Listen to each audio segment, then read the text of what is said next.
touchdown. Prescott back fade, left side of the end zone, leaping grab, touchdown, Dez Bryant.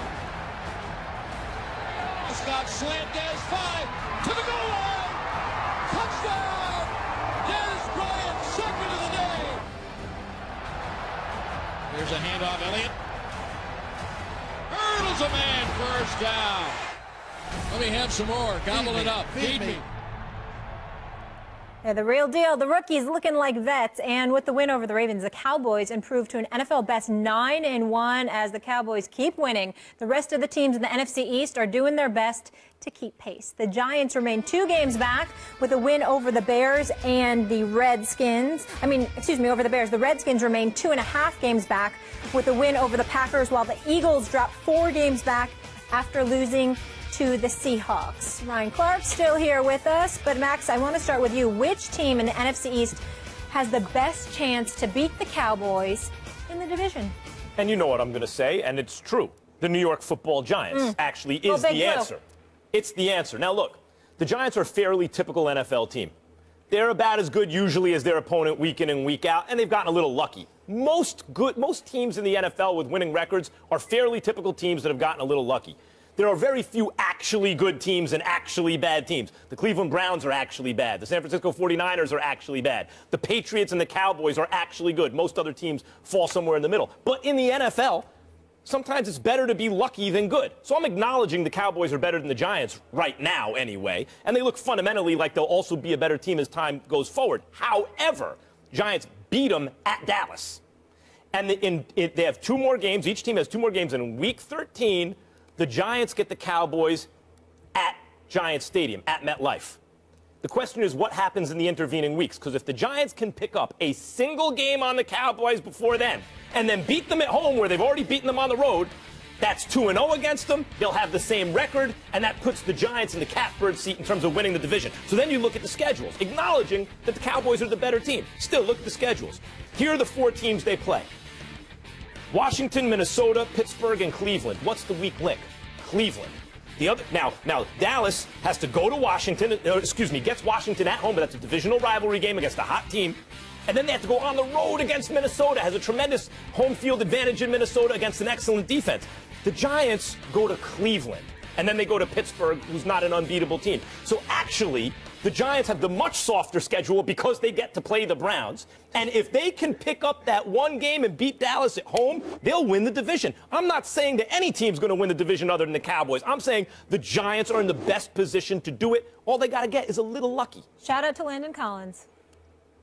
Wait, first of all, you know who his trainer is, right? No. Me. You're his trainer? Good job. Brother, another one. You know what I'm saying? You know what I'm saying? Say it again. Yes, sir. Really? Yeah, I trained him this offseason. Oh, good job. Give you props. He's balling. Can you train the rest of the secondary? So clutch. Yeah, Stephen A. I'm sorry, Stephen A. This bromance is very touching. I just want to say it is cute. Well, I had to watch you and McNabb. It won't help you because trying to run the tag team. Because we brought up AI and he mentioned Andre Iguodala. That's a different subject for another day.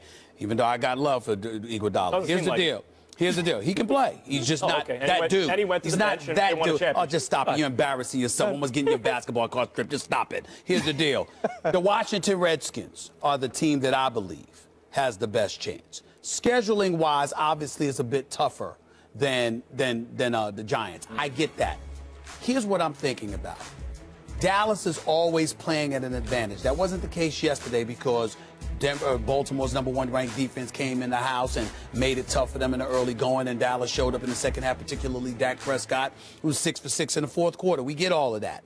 For me, as I watch the Redskins, and I'm looking at a Kirk Cousins who's already passed for over 3,000 yards, who's got 17 touchdowns, 7 interceptions. I'm looking at him targeting. We thought about Garcon. We thought about Deshaun Jackson. We didn't think much about Crowder coming into the season. We know Jordan Reed is a stud when he wanted to be. Even though Vernon Davis wasn't there last night, this is a dude that stepped up in a reserve role for Jordan Reed, showed up.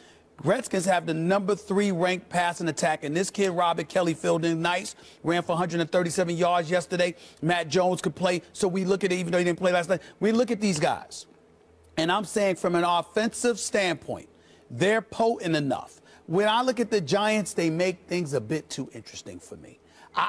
You're going up against Jay Cutler. Yeah, the interception to end the game. No surprise there. Thank you, Jay Cutler, always making me the prophet. You understand? Because he stinks. He has no business being a starting quarterback for anybody. And it is what it is, okay? So what? 6 QB hits. Defense coming along. Jay Cutler makes you want him to get sacked if you're an offensive lineman trying to protect him because he does nothing to inspire you. Okay, it's his fault. So what I'm saying to you is that still the Giants made it too interesting. I look at the Redskins, and even though I got question marks about them, you were bloviating. You were talking. You did say we the kings of the NFC East. This is our division, all right? You did do that. So I expect and anticipate that the Redskins are going to live up to it. I think their offense is high-powered enough. I think their quarterback in Kirk Cousins has proven he's capable of being efficient enough, and I think that they will pose the biggest threat to the Cowboys in this division.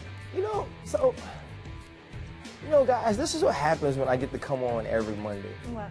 I remember being laughed at a couple of weeks ago when the Redskins played in London, and I was talking about the offense and all the weapons they had and the way Kirk was throwing the ball. And Stephen A., he almost made me feel like I shouldn't even be on TV. Like, I had to go back and start watching film and say, I can make you feel that way again if you need me to. I started saying, maybe I'm wrong.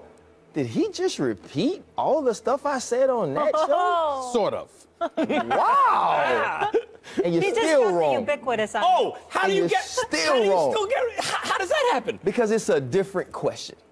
The question is, who can challenge the Dallas Cowboys to win the East? That's exactly what I was going to say. I'm glad you said that. Because it's a different question. But you still just repeated everything I said, because of the question that was posed. That time. Because of the question I posed. So it wasn't true. No. What I said, but it's true now. No, because what you said 2 weeks ago was about the Redskins in the division lead. And I said to you, oh, yes. That wasn't the question. That's okay. Oh, trust me. That wasn't the question. I'm an expert. It was, what do we think of the Redskins now? What should America think about the Redskins? Okay, I'm back to what I was saying. We're going to talk about that. We're going to talk about that later. We're going to talk about that later. You won't get away with it. So here's the thing.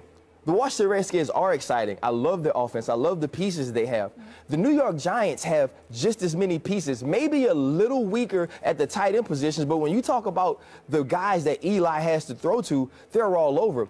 I like the Giants' defense a little bit better than the Washington Redskins defense. Obviously, Chris Baker has played out of his mind this year, but he's the only guy up front that has really been playing good ball for the Washington Redskins.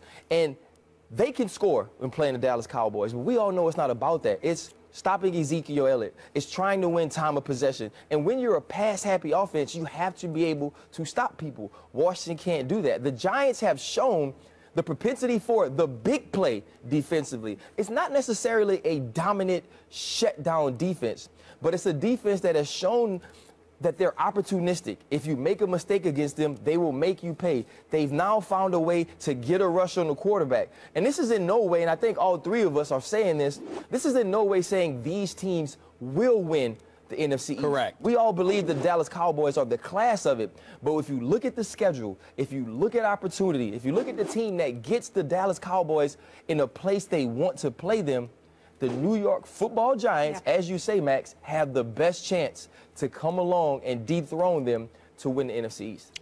And they've already beat them. I disagree. And the reason I disagree is because, A, you got to be able to run the football to do that to the Dallas Cowboys, and I'm not sure the Giants could do that, even though Rashad Jennings has played relatively decently. I'm just not sold on that element of the New York Giants. That's number one. Number two, I think that when you are as explosive as the Redskins are on the offensive side of the ball in terms of their passing attack, that could literally cause some problems, because what happens is that Dallas's massive running game, offensive line, et cetera, sort of glosses over the fact that their defense can still be suspect. Okay, so if there's ever an offense that could expose them, it's the Redskins. To get back to your point from weeks ago, since you wanted to bring that up, let's keep in mind that what I was really reacting to wasn't you. It was Chris Baker and the Washington Redskins going off about how they were the kings of the division.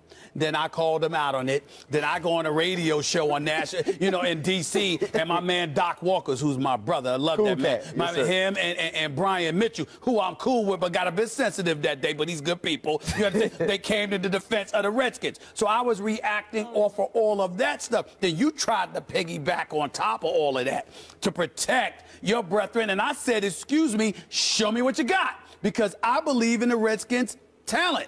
But you got to do it. And your target shouldn't be the division. It should be something greater with the talent that you have. Look, that is my argument. Thank you for clearing that up. Just quickly about the Giants and the Cowboys, why the Giants may have the best chance. You're right about the Giants' running game, although Jennings being healthy has really helped it. The Cowboys are great against the run, by the way, defensively. They're really good against the run. What it's going to come down to for the Giants, they're going to have to get a little lucky in terms of the turnovers. But the way Landon Collins has been playing and Janoris Jenkins just taking the kind of risks that he does, if the Giants can wind up +2 on the turnover differential because of a couple plays in the secondary, because they get just enough pressure with the front four nowadays, they can win that game against Dallas. This side of the table's also. Well, I mean, we all know, too, MetLife, late in the year, it's a tough place to throw the football. Obviously, the Dallas Cowboys can run, but if, like you said, if you can be opportunistic, make a couple of plays, and if Eli can avoid the late turnover. Well, let's not get hysterical. But that's what we've seen this team do differently from last year. All right, we got to leave it there. Coming up next, are the 8-2 Patriots overrated? Someone thinks so, and you'll hear from him after the break. Good job with Landon Collins, by the way. Plus, Kirk Cousins is on fire, and after last night's win, had a strong message for his GM. How do you like me now? How do you like me now?